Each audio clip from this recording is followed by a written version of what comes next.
കുറേ നാളുകൾക്ക് ശേഷം രേണുസുതി ലേറ്റസ്റ്റായിട്ട് ഒരു ഇൻ്റർവ്യൂ കൊടുത്തിട്ടുണ്ടായിരുന്നു. എല്ലാവർക്കും അറിയാവുന്നതാണ്, കുറച്ച് നാളുകൾക്ക് മുമ്പായിരുന്നു രേണുസുതിക്ക് ക്യാൻസർ ആണെന്ന് രേണുസുതി തന്നെ പറഞ്ഞിട്ടുണ്ടായിരുന്നത്.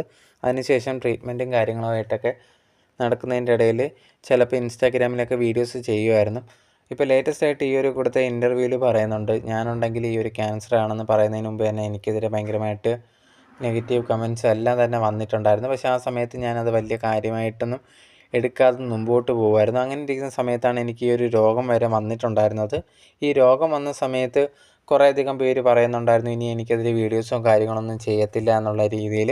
ഞാൻ ആ സമയത്ത് വിചാരിച്ച നല്ലൊരു കാര്യം, അവരിപ്പോഴെങ്കിലും എന്നെ വെറുതെ വിടുന്നുണ്ടല്ലോ എന്ന് ഞാൻ വിചാരിച്ചിട്ടുണ്ടായിരുന്നു. പക്ഷേ സത്യം നോക്കിക്കഴിഞ്ഞാൽ അങ്ങനെയല്ല. ഇപ്പോഴും എന്നെ ഭയങ്കരമായിട്ട് നെഗറ്റീവ് കമൻറ്റ്സ് പറഞ്ഞുകൊണ്ടിരിക്കുകയാണ്. ഞാനിടുന്ന വീഡിയോസിന് താഴെയൊക്കെ വന്നിട്ട് നീ എന്താണ് ഈ കാണിക്കുന്നതെന്നൊക്കെ പറഞ്ഞിട്ട് കുറേ നെഗറ്റീവ് കമൻറ്റ്സൊക്കെ വരുന്നുണ്ടായിരുന്നു.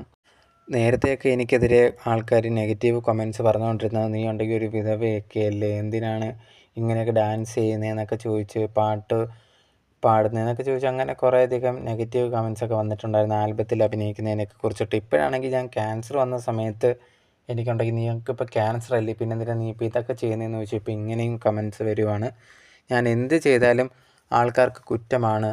പക്ഷേ ഞാനുണ്ടെങ്കിൽ എൻ്റെ ഇളയ കുട്ടിക്ക് വേണ്ടിയാണ്, അവന് വേണ്ടിയിട്ടാണ് ജീവിക്കുന്നതെന്നുള്ളൊരു കാര്യം കൂടി ഈ ഒരു രേണു പറഞ്ഞിട്ടുണ്ടായിരുന്നു.